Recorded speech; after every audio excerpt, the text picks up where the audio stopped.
Hello नमस्कार, स्वागत आहे तुमचं माझ्या मराठी कथा या यूट्यूब चॅनलमध्ये. तर शेवटचे पत्र भाग 10 मध्ये आपण पाहणार आहोत. आता कथा एका नव्या टप्प्यात प्रवेश करते. पुढील भागात माया खरंच जिवंत आहे का, की तिच्या नावामागे आणखी मोठं रहस्य दडलं आहे याचा उलगडा होईल. माया माया हे नाव ऐकताच रुद्रच्या चेहऱ्यावरचा रंग उडाला. आरवने त्याचा हात धरला.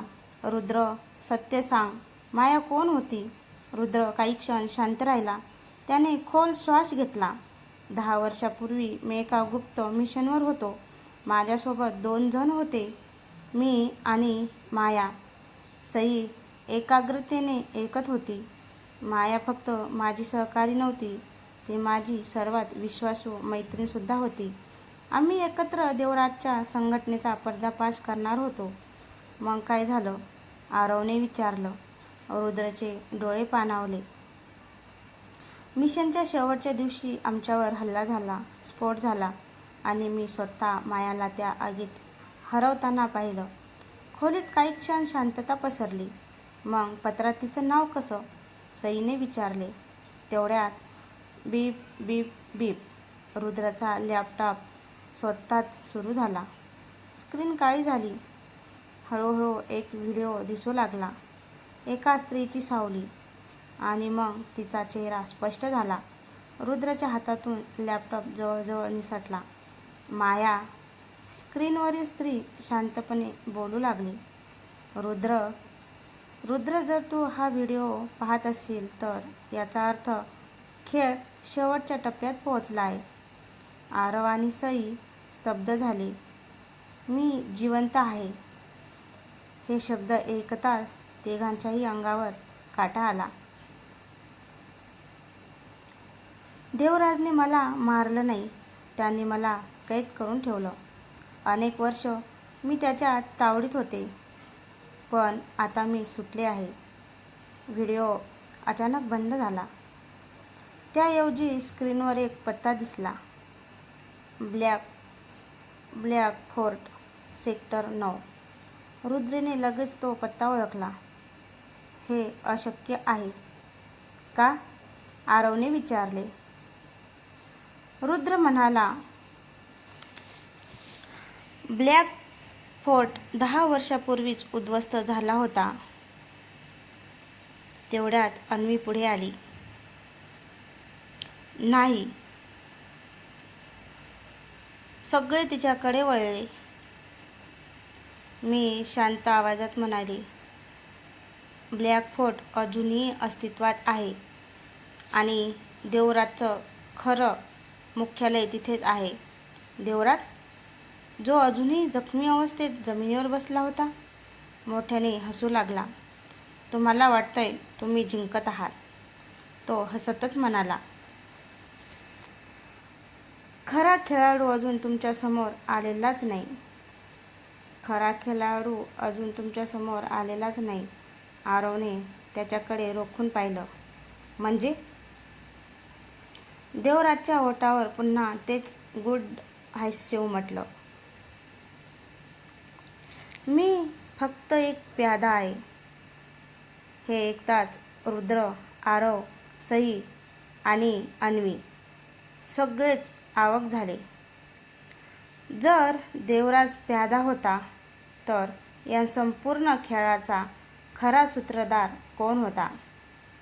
खरा सूत्रधार मी फक्त एक प्यादा आहे. देवराजचे शब्द अजूनही सगळ्यांच्या कानात घुमत होते. आरवने संतापाने त्याचा कॉलर पकडला. खोटं बोलू नकोस. एवढ्या वर्षापासून लोकांचं आयुष्य उद्ध्वस्त करणारा तू, आणि म्हणतोस तू फक्त प्यादा आहेस? देवराज हसला. आरव, शतरंजमध्ये राजा सर्वात महत्त्वाचा असतो, पण खेळ अनेकदा प्याद्यामुळेच जिंकला जातो. रुद्र शांतपणे पुढे आला. खरा सूत्रधार कोण आहे? देवराजने काही क्षण त्याच्याकडे पाहिले. मग हळू आवाजात म्हणाला, त्याचं नाव कोणालाच माहिती नाही. आम्ही त्याला फक्त सावली म्हणतो. हे नाव ऐकताच अन्वी घाबरली. तिच्या हातातून पाण्याचा ग्लास खाली पडला. नाही, त्याचं नाव घेऊ नको. सईने तिचा हात धरला. अन्वी, तुला काय माहिती आहे? अन्वीच्या डोळ्यात भीती स्पष्ट दिसत होती. सावली कधीच स्वतःसमोर येत नाही. त्याला पाहिल्याचा दावा करणारे लोक दुसऱ्या दिवशी जिवंत सापडत नाहीत. खोलीत पुन्हा शांतता पसरली. तेवढ्यात रुद्रच्या मोबाईलवर एक अनोळखी कॉल आला. स्क्रीनवर कोणताही नंबर नव्हता. फक्त एक शब्द दिसत होता. रुद्रने कॉल उचलला. समोरून एक गंभीर शांत आवाज आला. रुद्र, 10 वर्षांनंतर पुन्हा भेटायची वेळ आली आहे. रुद्रचे डोळे मोठे झाले. कोण आहेस तू? समोरून हलकसं हसू ऐकू आलं. ज्याचा शोध तू घेत आहेस. कॉल कट झाला. त्या क्षणी रुद्रच्या मोबाईलवर एक फोटो आला. फोटो पाहताच त्याच्या हातातून मोबाईल खाली पडला. आरवने तो फोटो उचलला आणि त्याच्या चेहऱ्यावरचं रक्तच निघून गेलं. त्या फोटोमध्ये माया एका खुर्चीवर बांधलेली होती. पण तिच्या मागे उभा असलेल्या व्यक्तीचा चेहरा पूर्ण काळ्या मुखवट्याने झाकलेला होता. मुखवट्यावर फक्त एकच चिन्ह होतं. काळा पानाचा एक्का. रुद्र कुजबुजला. सावली? फोटोच्या खाली एक संदेश लिहिलेला होता. मायाला जिवंत पाहायचं असेल तर उद्या रात्री 12 वाजता ब्लॅक फोर्टमध्ये ये. पण लक्षात ठेवा, तुमच्यापैकी फक्त 3घेच परत येतील. आरवने निर्धाराने मूठ आवळली. आपण जाणार. सईने त्याच्याकडे पाहिलं. आणि यावेळी ही लढाई शेवटची असेल. दूर कुठेतरी विजा कडाडल्या. ब्लॅक फोर्टमध्ये त्यांची वाट पाहत होती. फक्त देवराजच नाही तर संपूर्ण खेळाचा खरा सूत्रधार पुढे ब्लॅक फोर्टमध्ये सुरू होईल. कथेतील सर्वात धोकादायक मिशन.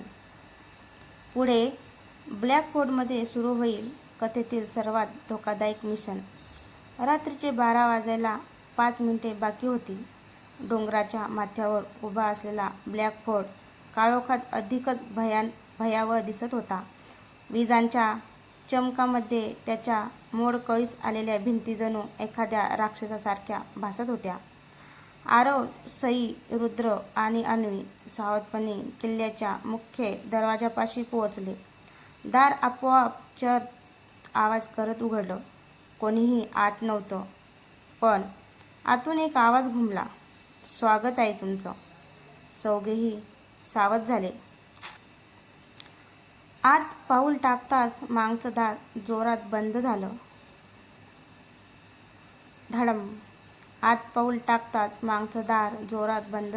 धडम. संपूर्ण किल्ला हादरला. समोरच्या भिंतीवर एक विशाल स्क्रीन उजळली. त्यावर काळा मुखवटा घातलेली व्यक्ती दिसत होती.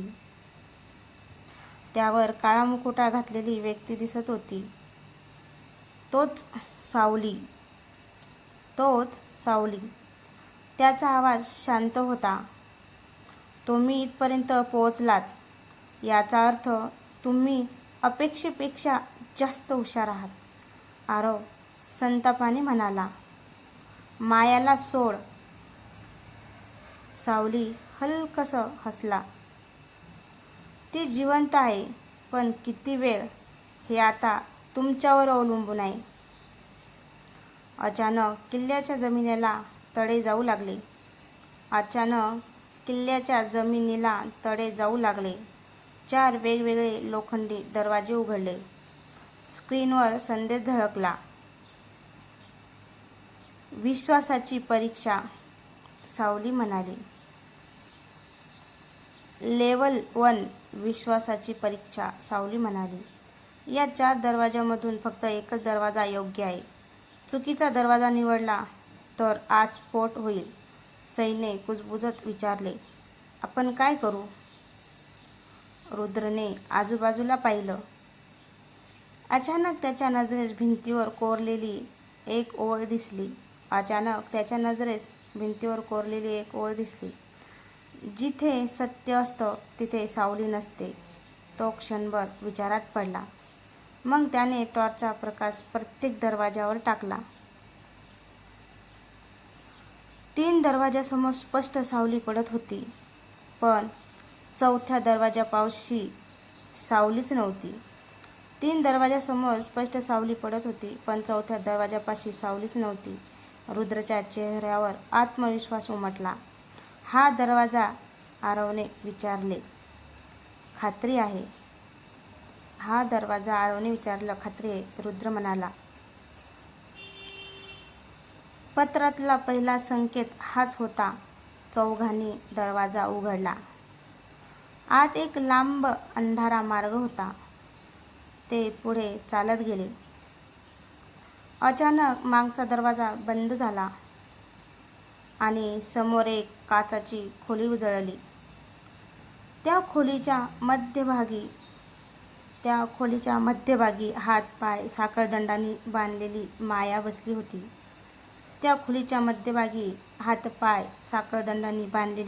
बसली होती. ती जिवंत होती. मायाने डोळे उघडले. तिने आरवकडे नाही तर थेट रुद्रकडे पाहिले. तिच्या डोळ्यात अश्रू तरळले. ती थरथरत्या आवाजात म्हणाली, रुद्र, जवळ येऊ नकोस. हा सापळा आहे. तिचं वाक्य पूर्ण होण्याआधीच काचांच्या खोलीत लाल रंगाचा टायमर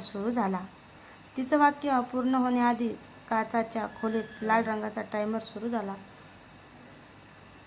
फक्त 5 मिनिटे शिल्लक होती. किल्लाभर सायरन वाजू लागले आणि सावलीचा आवाज पुन्हा घुमला. चला, आता पाहूया तुम्ही मायाला वाचवता की स्वतःचा जीव. आता पुढे सुरू होईल ब्लॅक फोर्टमधील जीवघेणी परीक्षा आणि सावली पहिल्यांदाच समोर येण्याची शक्यता निर्माण होईल. टायमर वेगाने कमी होत होता. सायरनचा कर्कश आवाज संपूर्ण ब्लॅक फोर्टमध्ये घुमत होता. आरव काचेच्या खोलीकडे धावला. माया, घाबरू नकोस. आम्ही तुला बाहेर काढतो. नको, माया किंचाळली. काचेला हात लावू नका. पण उशीर झाला होता. आरवचा हात काचेला लागताच संपूर्ण खोलीत लाल दिवे पेटले. स्क्रीनवर संदेश झळकला. Wrong movie. टायमर थेट 3 वर आला. आरव, मागे हो, रुद्र ओरडला. तो खाली बसला आणि जमिनीवरील लोखंडी पट्ट्या तपासू लागला. काही सेकंदांनी त्याच्या चेहऱ्यावर एक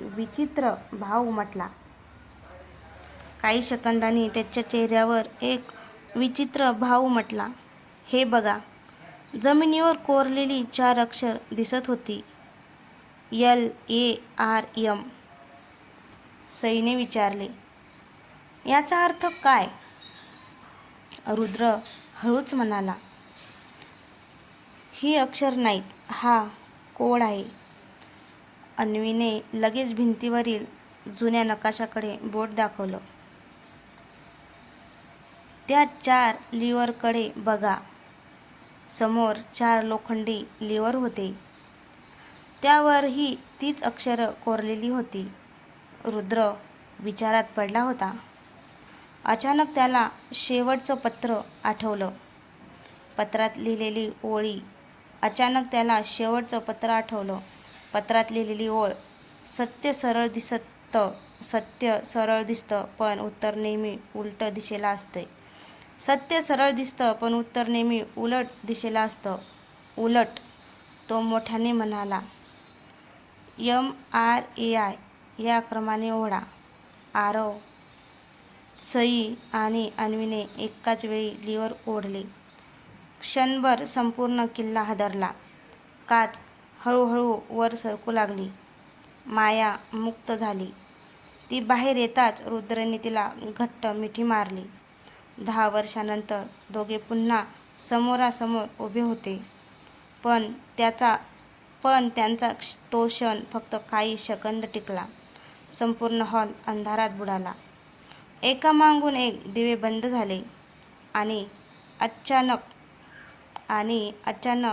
टाळ्या, कोणीतरी हळूहळू टाळ्या वाजवत त्यांच्या समोर येत होतं. धप धप धप धप.